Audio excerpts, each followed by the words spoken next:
함께 기도드리겠습니다.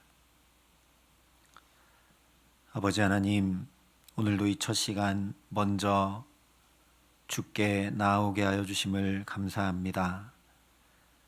주 앞에 나와 주시는 은혜 받아 오늘도 복된 걸음으로 살기 원하오니 하나님, 우리에게 예비하신 새날의 은혜를 가득 베푸시고 역사하여 주시옵소서. 꿀송이보다 더단 말씀이 우리 영혼과 삶의 양식이 되게 하시고 우리의 연약함을 도우시는 성령께서 오늘도 우리를 붙들어 인도하시고 함께 하시는 은혜 덧입을 수 있도록 이 시간 우리 가운데 임재하여 주시옵소서. 예수님 이름으로 기도합니다. 아멘. 오늘 우리에게 주시는 하나님 말씀은 사무엘하 14장 25절부터 33절까지 말씀입니다. 사무엘하 14장 25절부터 33절의 말씀을 봉독해 드리겠습니다. 하나님의 말씀입니다. 온 이스라엘 가운데에서 압살롬같이 아름다움으로 크게 칭찬받는 자가 없었으니 그는 발바닥부터 정수리까지 흠이 없음이라. 그의 머리털이 무거움으로 연말마다 깎았으며 그의 머리털을 깎을 때에 그것을 달아본즉 그의 머리털이 왕의 저울로 200세겔이었더라. 압살롬이 아들 셋과 딸 하나를 낳았는데 딸의 이름은 다말이라. 그는 얼굴이 아름다운 여자더라. 압살롬이 이태 동안 예루살렘에 있으되 왕의 얼굴을 보지 못하였으므로 압살롬이 요압을 왕께 보내려 하여 압살롬이 요압에게 사람을 보내 부르되 그에게 오지 아니하고 또다시 그에게 보내되 오지 아니하는지라. 압살롬이 자기의 종들에게 이르되 보라, 요압의 밭이 내 밭 근처에 있고 거기 보리가 있으니 가서 불을 지르라 하니라. 압살롬의 종들이 그 밭에 불을 질렀더니 요압이 일어나 압살롬의 집으로 가서 그에게 이르되 어찌하여 내 종들이 내 밭에 불을 질렀느냐 하니 압살롬이 요압에게 대답하되 내가 일찍이 사람을 내게 보내 너를 이리로 오라고 청한 것은 내가 너를 왕께 보내 아뢰게 하기를 어찌하여 내가 그 술에서 돌아오게 되었나이까. 이때까지 거기에 있는 것이 내게 나았으리다 하려 함이로라. 이제는 내가 나로 하여금 왕의 얼굴을 볼 수 있게 하라. 내가 만일 죄가 있으면 왕이 나를 죽이시는 것이 옳으니라 하는지라.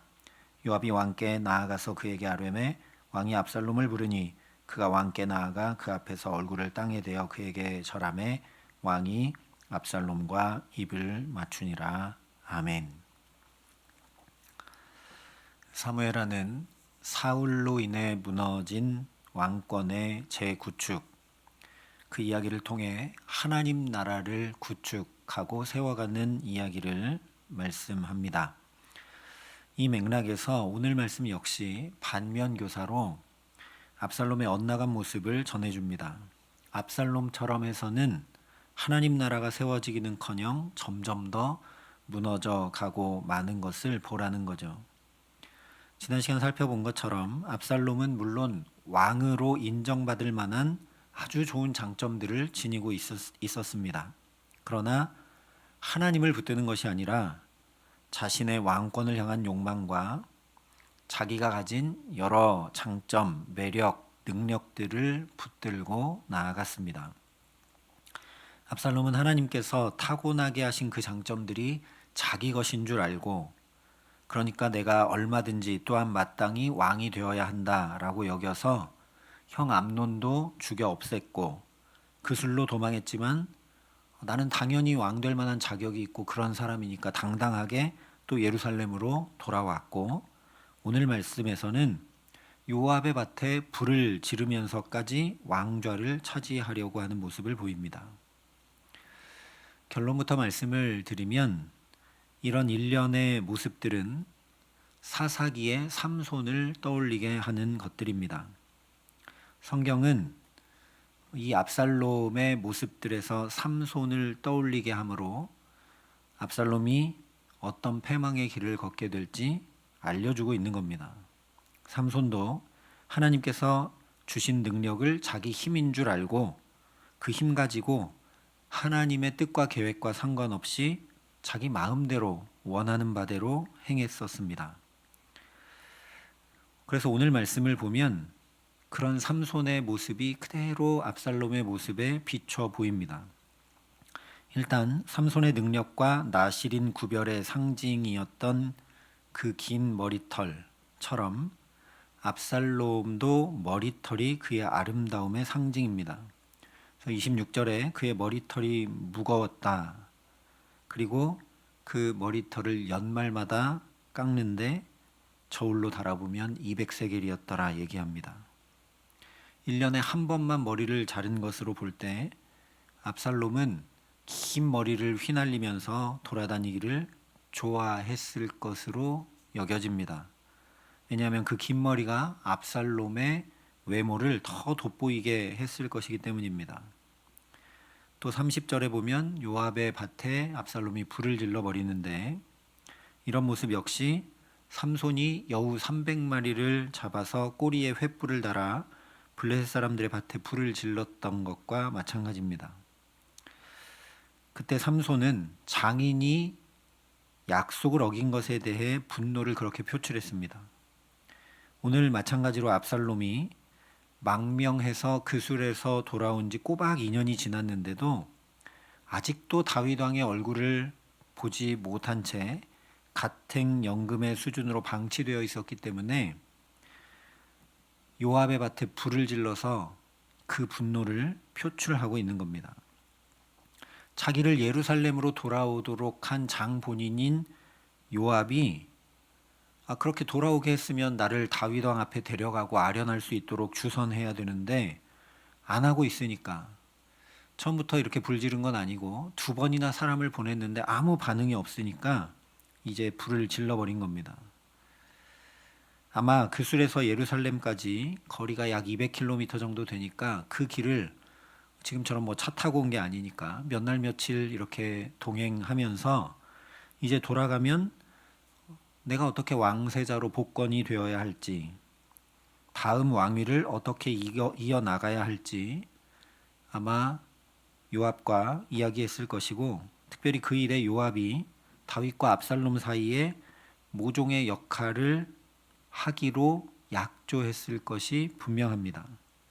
그렇지 않다면 요압이 그런 약조를 한 적이 없는데 왜 움직이지 않느냐고 불만을 표하며 불을 지를 일까지는 없는 거죠.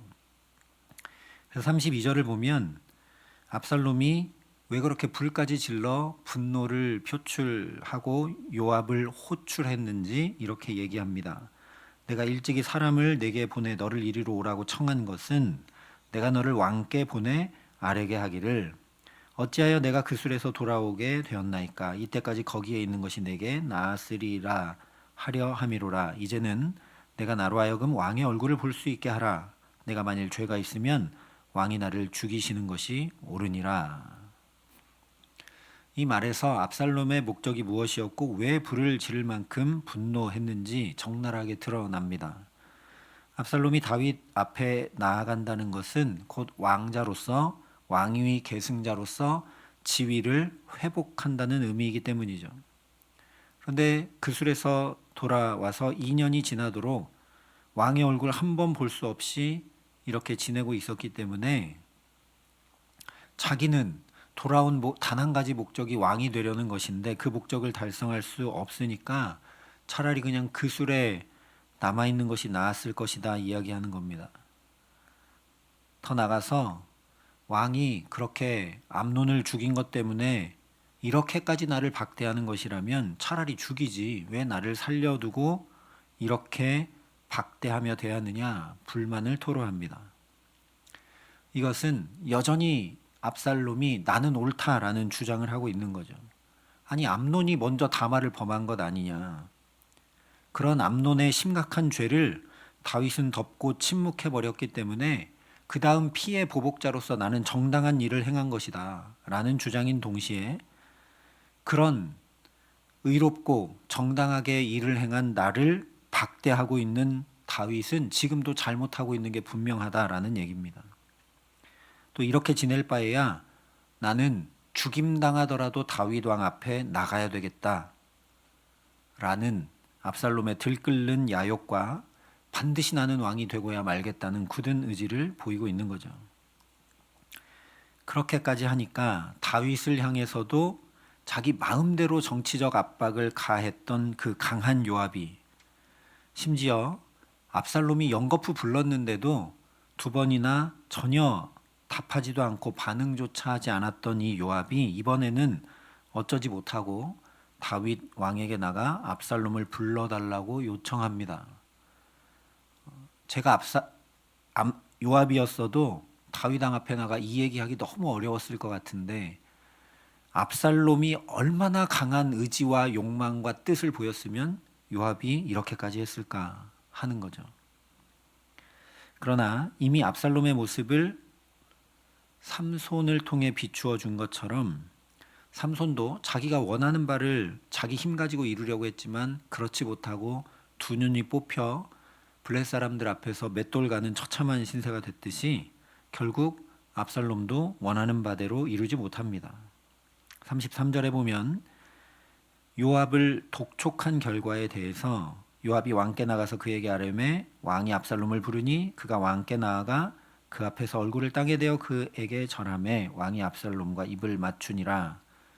매우 단순하게 사실만을 그대로 전달하고 있습니다.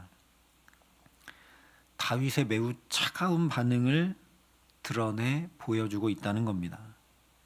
얼굴을 땅에 대서 절하고 입을 맞추는 것은 아들이 하는 일은 아니죠. 신하가 왕을 아련할 때 하는 행동입니다.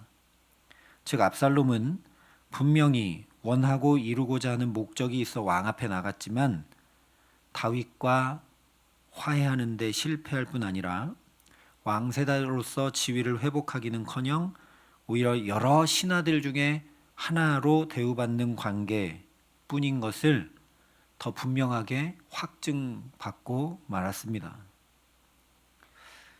이처럼 압살롬의 경우를 보면 계속 길이 막히는 일들이 반복됩니다. 내가 이렇게 원했는데 안 되고 안 되는 일이 계속 반복되는 거죠.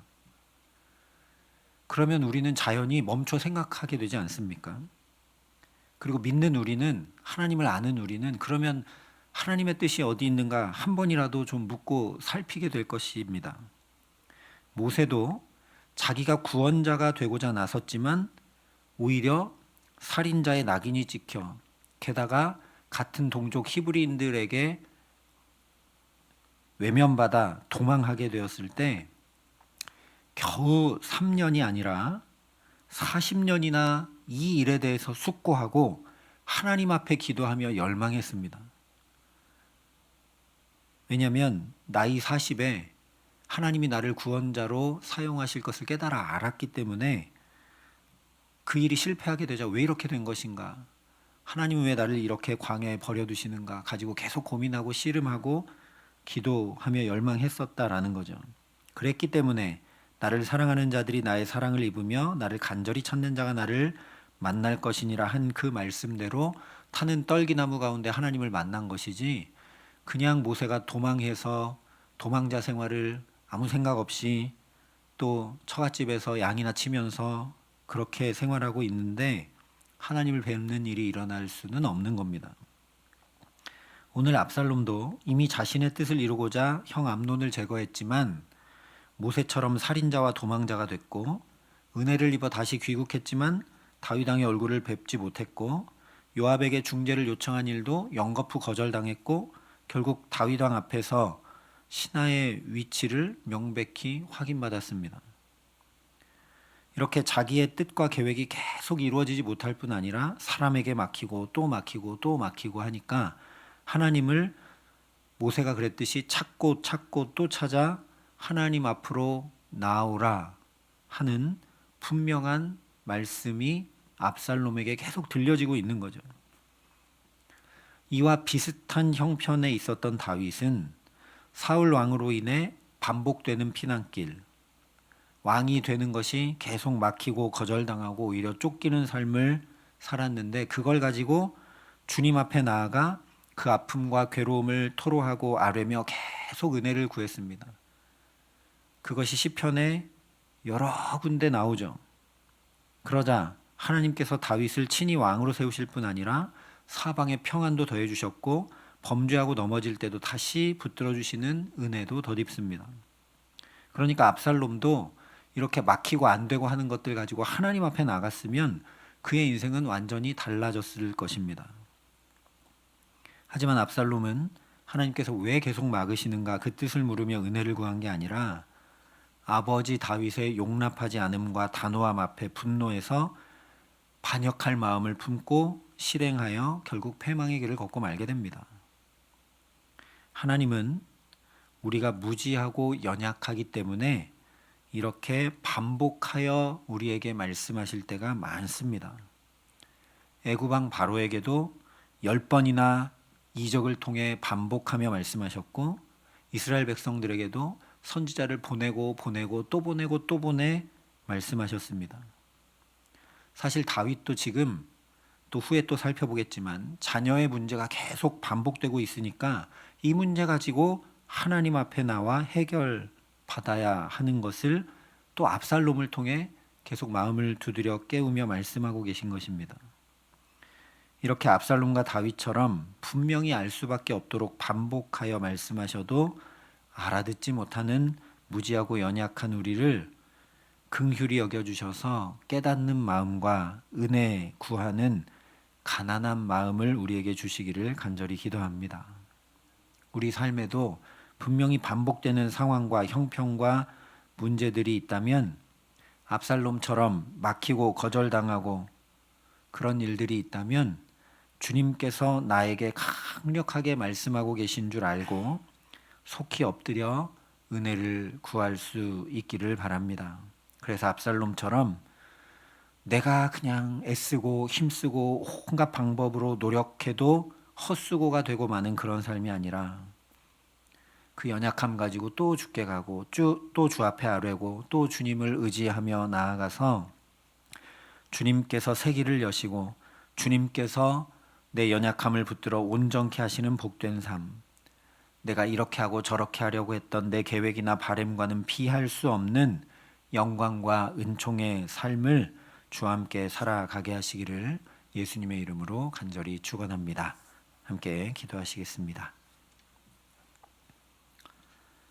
아버지 하나님, 다윗처럼 압살롬처럼 우리 각자도 우리의 삶에 반복되고 있는 일들을 통해 주님께 가까이 나오라고, 주님께 아뢰고 주님을 의지하고 주님의 손을 꼭 붙잡고 살아가라고 안타까이 말씀하시는데 우리 역시 다윗과 압살롬처럼 알지 못하고 깨닫지 못한 채 내 계획과 내 방법과 내 능력과 내 뜻과 내 의지대로 살아가고 있는 것을 긍휼히 여겨 주시옵소서.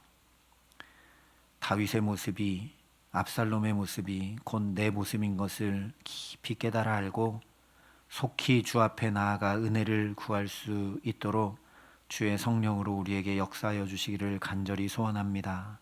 그래서 이 첫 시간 또 우리를 부르시고 말씀하시고 깨우치시고 역사하시는 줄 믿사오니 하나님 오늘도 이 기도의 시간 하늘문을 환히 여시고 주의 성령으로 우리의 연약함을 도우사 더욱 주를 의지하고 더욱 주의 손에 붙들려 복된 걸음으로 살아감에 부족함 없도록 이 시간 우리 가운데 함께 하시고 역사하여 주시옵소서.